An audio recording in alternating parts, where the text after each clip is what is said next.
Hello, happy Wednesday, and welcome to your Newsmax Daily for May 21st, 2025, the 141st day of the year and the 63rd day of spring. There are still 30 days until summer officially arrives, although it feels like midsummer in many areas of the country already. Today is National Eat More Fruits and Vegetables Day, created in 2015 by the Dole Food Company, who is in the business of selling fruits and vegetables, to help inform people about the benefits of eating fruits and vegetables, to hopefully sell more fruits and vegetables. But yes, eating fruits and vegetables is vital to your health.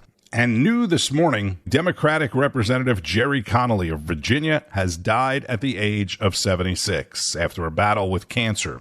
Connolly serves as the top Democrat on the House Committee on Oversight and Government Reform until late last month. President Biden's cancer diagnosis and reaction to it continues to dominate the news, along with a handful of other big headlines, which I'll get to. We are also going to hear from the chairman of the House Oversight and Government Reform Committee, Congressman James Comer, in a little bit. But first, there was overnight news from Capitol Hill. After a pep talk by President Trump on the Hill yesterday, the House Rules Committee met overnight to advance the One Big Beautiful Bill Act covering the president's legislative agenda. It's a simple question that speaks to the heart of what's going on here, and one that I'm going to keep on asking. If Republicans are so proud of what is in this bill, then why are you trying to ram it through in the dead of night? That's Massachusetts Democrat Jim McGovern, and I always love when Congress has to work, like on the weekends or especially overnight. And this is Republican Committee Chair Representative Virginia Foxx of North Carolina. The Rules Committee has a long tradition of meeting late into the evening and reporting legislation long after most of America has gone to bed. I can assure my Democrat colleagues that they will certainly have more time than we were given in 2009 when a 309-page manager's amendment was dropped on us. Again, that is North Carolina Republican and Committee Chair Representative Virginia Foxx. This is President Trump alongside House Speaker Mike Johnson on Capitol Hill live on Newsmax yesterday. This is really just a pep talk. We have a very unified House and we have a very unified Senate. And Mike is doing a phenomenal job as Speaker. He's going to be there a long time. And we have a man in the Senate, our leader, Thune. Mr. Thune is doing a great job. I've gotten to like him a lot, and he's doing a fantastic job. Between the two guys, very different personalities, actually, in certain ways, but they are doing a fantastic job. I don't think the Republican Party has ever been so unified. It's become a much bigger party. We're winning the labor vote. We won the Teamsters. We won votes that look how well we did with the automakers. And by the way, the president of the automakers is now my biggest fan. He said he did tariffs. You know how many auto plants are being built now in this country because of the tariffs? 3 just announced yesterday that they're building. There's a revolution going on, a positive one, in our country, and I love it, and we're doing really well. And we'll time for the negotiations to stop, Mr. President. Do you want the negotiations to be over now? Which negotiation? Over this bill. Oh, yeah, well, it's going to be. We're going to be putting it in soon, and I think we're going to have great support. We're going to make a couple of tweaks. I mean, we don't want to benefit Democrat governors, although I would do that if it made it better, but they don't know what they're doing. And, we don't want to do any damage to a state. We want to help all the states, but we have governors that are from the Democrat Party. Let's say New York, Illinois, big ones, and let's say Gavin Newsom, who's done a horrible job in California. We want to benefit we want to benefit Republicans because they are the ones that are going to make America great again. The Democrats are destroying our country, and you see that with the past administration, with an open borders policy that allowed 21 million people into our country, and many of those people are stone cold murderers, killers, and trouble. Yeah. Are you ready to tell fiscal fiscal hawks who want to delay Say it. this? What are you planning to tell the fiscal hawks who want to delay I'm a this? fiscal hawk. They don't think this cuts enough spending. I'm a bigger fiscal hawk. There's nobody like me as a Thomas fiscal hawk. Massie said this adds more deficit than Biden did, and this bill kind of... Because we have to fix the country. Do you think that Thomas Massie is correct in saying that this is adding Biden? No, I don't think Thomas Massie understands government. I think he's a grandstander, frankly. He'll probably vote. We don't even talk to him much. I think he should be voted out of office. And I just don't think he understands government. If you ask him a couple of questions, he never gives you an answer. He just says, I'm a no. He thinks he's going to get publicity. And you have that. You have that. They've got some, too. Go ahead. Mr. President, on Medicaid, do you want work requirements phased in next year? Do you think Here's what I want on Medicaid. We're not touching anything. All I want is one thing. 3 words. We don't want any waste, fraud, or abuse. Very simple. Waste, fraud, abuse. Other than that, we're leaving it. Medicare, we're leaving it. All we're after, and this is for the good of it, is a lot of waste, fraud, and abuse. That's all we're doing. We're not touching it. The Democrats are going to destroy it. Thank you very much. We'll see you later. President Trump live on Newsmax from Capitol Hill. Again, we are cutting waste, fraud, and abuse. And Democrats continue to say and to post on social media that Republicans are taking away your Medicare and your Social Security. The president also announced initial plans for what he's calling the Golden Dome, a new ground-based and space-based missile defense system. Today, President Trump is hosting the president of South Africa at the White House.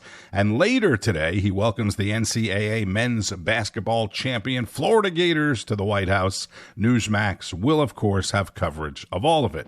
New Jersey Congresswoman LaMonica McIver has been charged, as I predicted last week, right, Alina Habba? But I have to start with presidential envoy Ric Grenell bringing another U.S. hostage home. Newsmax's Sarah Williamson broke the news first. Correspondent Sarah Williamson is following these latest developments from our New York newsroom right now. Sarah, very interesting developments, and Ric Grenell obviously has had some other discussions with the regime here. So what are you hearing? That's right, Bianca. Look, Newsmax has now actually learned that Ambassador Ric Grenell, the administration's envoy for special missions, has now freed Joe St. Clair from a Venezuelan prison. Now, St. Clair is a highly decorated Air Force veteran, and he is now in Antigua with Grenell. He previously hadn't been heard of since November. Negotiations between Grenell and the Maduro team have been ongoing as the Venezuelan government continues to fund those weekly deportation flights of illegal aliens, which has resulted in more than 3,000 being returned so far. Discussions also over American oil companies operating in Venezuela are also continuing, with Ric Grenell and Treasury Secretary Scott Bessent extending the waiver for U.S. oil companies operating in Venezuela for another 60 days. The Trump administration revoked these licenses that had been granted years earlier due to sanctions imposed on Venezuela, but now the deadline for these licenses will be extended in order to complete the closure of these activities. Now, Special Envoy Grenell has been negotiating with the Venezuelans for a long time now. Earlier this year, he secured the release of 6 more Americans who were being held hostage in the South American country. There was at least 4 Americans still being illegally detained after that. Now we believe that number is down to 3, and we're going to continue to track the developments on this, Bianca, about that airman, Joe St. Clair, who has now been freed after negotiations by Ambassador Grenell. Again, that's Newsmax correspondent Sarah Williamson with the breaking news. Later in the day, Special Envoy Grenell and St. Clair returned to Washington and spoke with Greta Van Susteren. Joseph St. Clair, the man who is back in America as a United States Air Force veteran, he served 4 tours in Afghanistan. His family says he traveled to South America to seek treatment for PTSD. Special Presidential Envoy Richard Grenell negotiated his release. Again, they just landed back in the United States. Ric Grenell is on the phone and is with Joseph St. Clair right now at Dulles International Airport. Ambassador, congratulations and welcome home to the man who's with you. Tell me what happened. Thanks, Greta. Thank you for having me. Well, we just made it back. We went early this morning to a third country, a neutral country, and I met with Venezuelan officials We've been negotiating. We have around 6 Americans who are held against their will, and we got one of them home. And so we just returned back to Washington and are very excited to welcome Joe back home in the land of the free. Ambassador, how long has he been held in Venezuela or been there? That's the first question. Secondly, is that, so I think he went there because he had some troubles. In coming back with him, do you have any indication of how he's doing? Well, first of all, let me start with how he's doing. He's extremely excited to be back home. He's a very smart kid. He is passionate about making sure that people understand that to be an American is a really special thing. So in terms of his story, I'm going to let him tell it, Greta. It's his story to tell, and I think that there's been some misinformation out there about it, and I think he will talk in due time. Ambassador Ric Grenell, thank you. And also a notice, I can hardly wait until the United States gets Jimmy Wilgus back from Russia, who has been detained since 2015 in Russia. That's my personal mission, to get Jimmy Wilgus home. Ambassador Ric Grenell, thank you, sir. Thanks, Greta.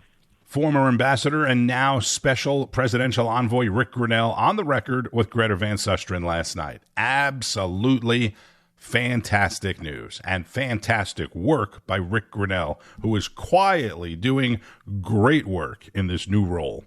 As I predicted last week, acting U.S. Attorney for New Jersey, Alina Habba, did file charges against New Jersey Congresswoman LaMonica McIver for her actions against the ICE agents at an immigration detention facility in Newark, New Jersey, a couple of weeks ago. More on this from Carl Higbie. Alina Habba charged Congresswoman LaMonica McIver with 2 counts of assaulting, resisting, and impeding certain officers or employees, with the complaint reading, she did forcibly assault, resist, oppose, impede, intimidate, and interfere with a person designated in Title 18 United States Code 1114. Oh boy, did Trump square off on this. Oh, give me a break. Did you see her? She was out of control. Did you address those days are over. The days of woke. The days of woke. No, I didn't. The days of woke are over. That woman, I have no idea who she is. That woman was out of control. She was shoving federal agents. She was out of control. The days of that crap are over in this country. We're going to have law and order. That's so good to hear that. All right, and LaMonica ran to the liberal networks and did what any lawyer would advise her not to do. Talk.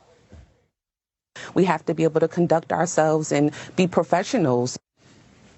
Does this look like she's being professional? I mean, look here. Does it look like she's conducting ourselves? I think she meant to say conduct ourselves accordingly, but it sure does look like she's shoving an ICE agent there. But she's calling the whole thing political? It's political intimidation, and I will not be intimidated. Oh, okay. Look, I just have to sit back and laugh here because, LaMonica, you want to compare apples to apples here? We did some digging and found a bunch of people who have actually been arrested, charged, and sentenced for the exact same thing. Quinn Keene. Remember him? Well, probably not, because they locked him up real quick after the January 6th protest. He was sentenced to 2 years in federal prison for shoving a Capitol police officer, just like Congresswoman McIver, another federal agent. After immense legal pressure and no resources to defend himself, he pled guilty to assaulting, resisting, or impeding officers during the Capitol riot. Same exact charge. 2 years in jail, 2 years supervised release, and $2,000 in restitution fines. In fact, you want to talk about politics, Congresswoman, 1,575 people were charged for actions that took place on January 6th. Most never touched an officer. Some never even entered the Capitol. Some of them weren't even there. And some of those people who did enter the Capitol, the People's House, ironically enough, were held on the exact same charge without a trial for months, even years. You want to talk about political? And on top of all that, you had a huge liberal donor, or actually many liberal donors, pour money into disbarring lawyers who defended anyone charged with the January 6th protests. through a group called 65 Project. They intimidated anyone who dared assist anyone in their due process. So, until that happens to you, Congresswoman, you don't get to call this political.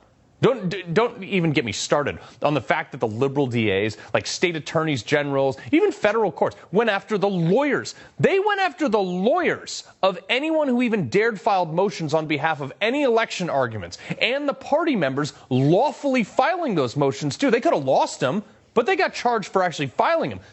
Christina Bobb, a lawyer who was part of the Trump campaign, her charges in Arizona were, by the way, just thrown out yesterday, 4 years later, where she was charged in a state that she didn't even go to.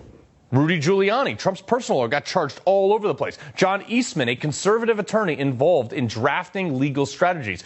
Jenna Ellis, another lawyer associated with the Trump campaign. Kelly Ward, former Arizona Republican Party chair. Mike Roman, Trump's 2020 campaign director of Election Day operations. They charged those people for filing motions in court, not even shoving an officer. When have you ever heard of the lawyer or the plaintiff being charged for filing something? I mean, this goes back to our founding principles when John Adams represented the British in the Boston Massacre, because we believe in due process here. January 6 people didn't get that. She's getting that, and it's being expedited, too. But Democrats, they just did whatever they want. So Alina Habba charges LaMonica's lawyers? I mean, until that happens, I don't want to hear a word about political, because you guys did far worse, all in the name of politics, for the same exact charge. You guys took a senile career politician with dementia and maybe cancer, a pair to have at least, staged a riot, maybe, that's what it appears to be, arrested anyone who questioned anything about election related, sanctioned an invasion of illegal aliens, weaponized the courts, silenced speech by labeling it disinformation, and turned the U.S. into a banana republic. And now you don't like it when you're being held accountable for not even close to the standard that you applied to Republicans. Too bad. You built this road, libs. We're just driving down it. Carl Higbie bringing all the receipts as usual. Carl is the host of Frontline. That's 5 p.m. Eastern on Newsmax. If you are brand new to Newsmax, definitely check it out today. And for more on Democrats and the Biden cover-up, we go to last night's edition of Finnerty on Newsmax. If you are a Democrat in Washington, the playbook has been the same for the last century. Lie. Lie to the public, lie to voters, lie to everyone. Just lie to make the narrative, bend to your message. Joe Biden has cancer, meaning we should all suddenly forget that he's also got dementia. And they are doing the exact same thing with Donald Trump. At least they're trying. Lie to the point where they don't even hide it anymore. According to a new poll, Donald Trump's approval rating is now at 51%, which is pretty good. Any president would be just fine with more than half the country approving of the job that they're doing. So how does the New York Times cover that story? Well, they lie. Here's the headline. The one thing helping Donald Trump's approval rating, some people are not paying attention. Oh, yeah, that must be it, New York Times. People aren't paying attention. I'm sure that's the reason. Let me ask you this. What about the 64% of Americans who said Joe Biden shouldn't run for president again in 2024, according to a New York Times poll? What was happening then, New York Times? Were people just not paying attention?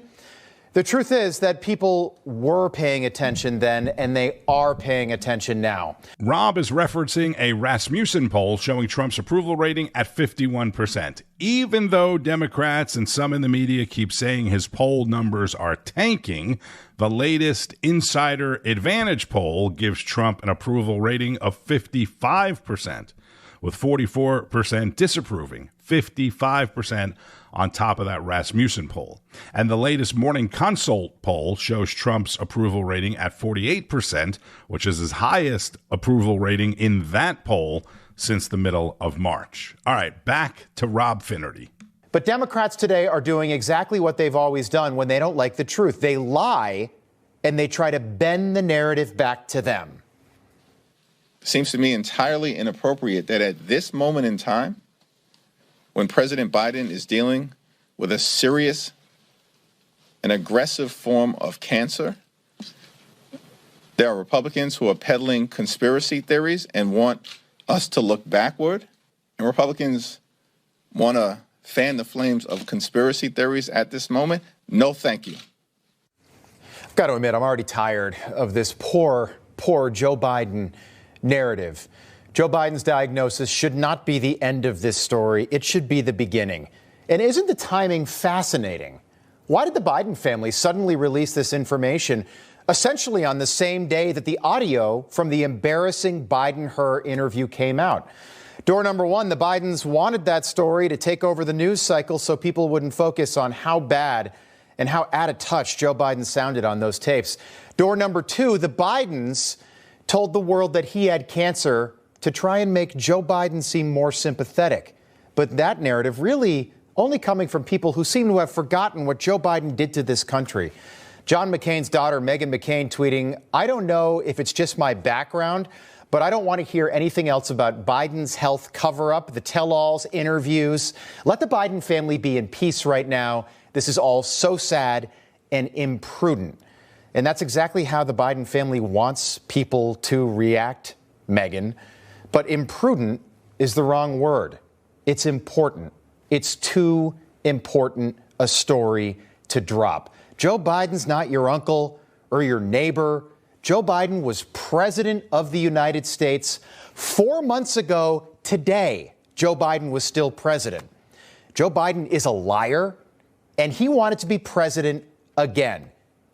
He's petty, he's cruel, and we will not stop our investigation into the truth because people have already moved on to thoughts and prayers. Piers Morgan tweeting that I'm going to block anyone I see mocking, celebrating, or playing partisan politics with Joe Biden's health news. The man served his country for 50 years. Show some bloody respect. Piers, give me a break.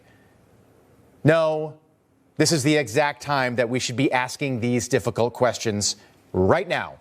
Not tomorrow, not when Joe Biden's dead, which could be soon. I'm sorry, that's just the truth. We should be asking these questions today, now. And door number three.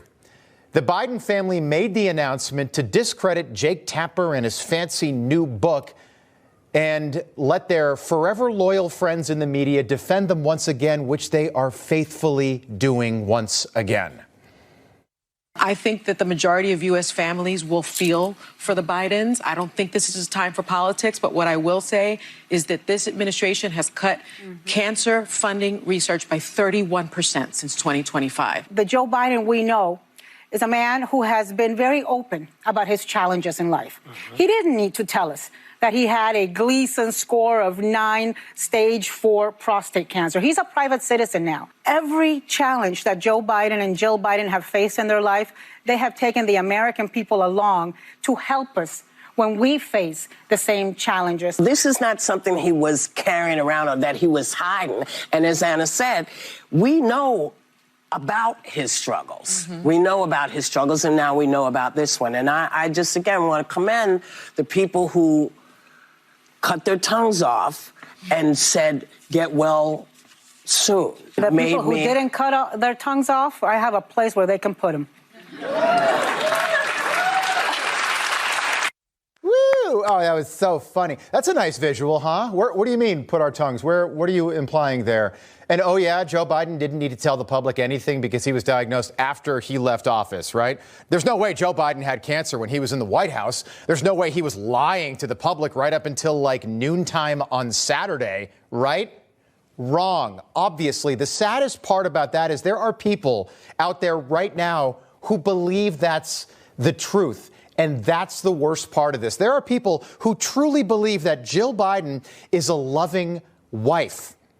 True transparency would have been a national address to the country 3 years ago, announcing that while he maybe feels fine at the moment, which also would have been a lie, Joe Biden is not going to be running for president in 2024. But none of that ever happened.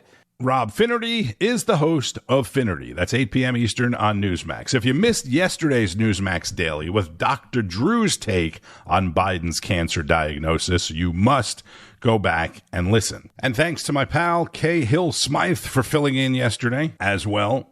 But great medical commentary and political commentary from Dr. Drew. If you missed it, you have to check that out. Let's wrap it up with Congressman James Comer on Rob Schmitt Tonight. Congressman James Comer is the chairman of House Oversight, and he joins us now. So you've recently announced, sir, that you're going to bring in Biden's senior staff. You want to question them on their role in the auto pen scandal. What are you hoping to elicit from these staffers? Are you, what will they tell you? Well, remember, we requested information from them during the Biden administration, and they refused to cooperate. They refused to comply. And now the world has changed for these staffers. And we want to do exactly what President Trump said today at his impromptu press conference. We want to find out who was actually running the country. We want to find out what the process was for how important executive orders and pardons would get to the auto pen, who would put the document in there, who gave that staffer the authority. Was it Joe Biden or was it another staffer? We don't believe Joe Biden knew what was going on. I said that for 2 years. People like Jake Tapper attacked me for being a conspiracy theorist or for being cruel. Now they're all coming around saying, we just missed it. As journalists, we just missed it. Yeah. Or even some of them are going further and say, oh, yeah, there was a cover up by the White House. But at the end of the day, this investigation now has momentum from all places, the left-wing media. And we're going to try to get to the bottom of this because this is the biggest scandal in American history. Not only did you have a president whose family was on the take from our adversaries around the world, you also have a situation where some of those family members were possibly, and I would go even further and say probably, running the country. Potentially. I mean, obviously, the wife would be somebody that I'd really like to talk to. Boy, was she. And the son. The son, too. But, I mean, Jill, nobody wanted him to run again more than Jill Biden. She fought. I mean, if anybody knew the man was collapsing, it was her. And she just kept pushing him because she was loving that spotlight. Imagine you're in the White House. That's a huge deal for her. Will Jill Biden be a part of these interviews, or is she getting a request? Not yet. We're starting with the staff. We've identified who we believe were the exact staffers who were operating the auto pen. Remember, a lot of the problems Trump's having in court stem from decisions and executive orders that were made in the waning days of the Biden administration where they were Trump-proofing the federal government. They knew Trump was going to go in because he said during the campaign he was going to eliminate the Department of Education. He was going to reduce the size of the federal government. He was going to eliminate these fat cat bureaucrats who haven't even been coming to work because of COVID for years and years and years. He said he was going to do this. The Biden staffers operating the auto pen knew this. They went in and Trump-proofed. They signed executive orders. They signed new collective bargaining agreements. They signed new agreements with the Federal Employees Union that made it harder for Trump to do this. And some of these executive orders are giving the Trump administration fits in court because of what was signed by the auto pen. We don't believe that auto pen was authorized by Joe Biden. We don't believe that using the auto pen makes these executive orders and even these pardons legal. We're going to do this investigation, and hopefully it'll benefit Trump in court as he tries to do what the American people want done, and that's drain the swamps. Yeah. Congressman James Comer of Kentucky, chair of the House Oversight Committee on Rob Schmitt Tonight. Regardless of where you stand on Joe Biden, the president, it is an obvious, glaring, fair question more than ever now. Who was running the country?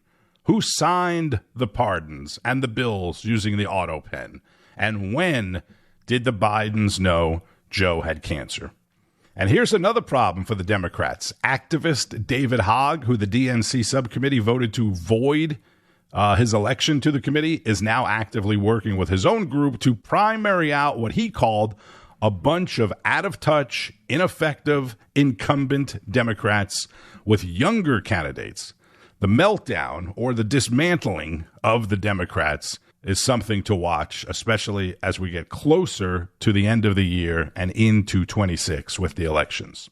Hollywood and fans mourning the loss of actor George Wendt yesterday, best known as Norm on Cheers. Nice to meet you. What do you do, Norm? I sit there. Wendt passed away at 76. After Cheers, a lot of people don't know this, he went on to have a pretty successful career on Broadway. He had a lot of small roles in movies as well. His family said he died early Tuesday morning, peacefully in his sleep at home. And on Wall Street, stocks started the day in the red after snapping a 5-day win streak yesterday. Target, the nation's second or maybe third largest retailer now, is the latest to cut its sales outlook, citing tariffs and blowback that they're getting from rolling back its DEI initiatives. There was a point, if you're old enough to remember, where you couldn't even work in a retail store if you had a mustache or a beard, right? Now you go in some stores, especially Target, the cashier has nose rings, metal clips in his or her eyebrows, tattoos on their face.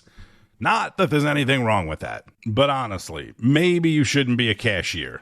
Bitcoin and other cryptocurrencies are higher at the time of this recording. Bitcoin, $106,500 or so. XRP is holding steady at $2.35. All right, the president of South Africa and the men's basketball champion Florida Gators, the NCAA men's basketball champion Florida Gators, at the White House today.